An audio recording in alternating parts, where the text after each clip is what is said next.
অনেক অনেক দিন আগে একটা শেওড়া গাছে থাকতো একটা রাক্ষস। কি বৃষ্টি পড়ছে রে বাবা, সকাল থেকে একেধারে বৃষ্টি পড়েই যাচ্ছে, আমার শরীরটা একদমই ভিজে গেল। এত বৃষ্টি হচ্ছে, এখন তো মনে হচ্ছে রাক্ষসের শরীরেই নিউমোনিয়া হয়ে যাবে। ইস, মানুষটা কি ভালোই না আছে, কি আরাম করে খেতার নিচে ঘুমাচ্ছে, নয়তো মাটির চুলায় গরম গরম চা বানিয়ে খাচ্ছে আর বৃষ্টি দেখছে।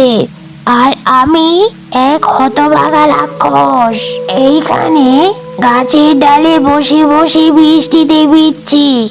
আমারও তো ইচ্ছা করে একটা নিজের ছাউনি থাকুক।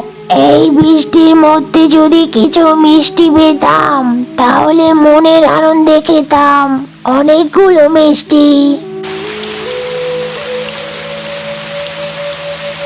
কি যে এক অবস্থা, বৃষ্টিতে একদম ভিজে গেছি, তাড়াতাড়ি বাসায় যেতে হবে। শেওড়া গাছের নিচ দিয়ে যাচ্ছি, কি যে হবে কিছুই বুঝতে পারছি না, অনেক ভয়ও করছে।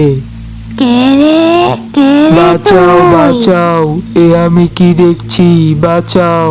কে রে মানুষের বাচ্চা, এইখানে কেন এসেছিস? কে তুই? এ এ মানে কে মানে মানে করছিস? দাঁড়া, তোকে দেখাচ্ছি মজা। আমার শেওড়া গাছের নিচে এসেছিস, নে বাঁচাও লাত্তি খা।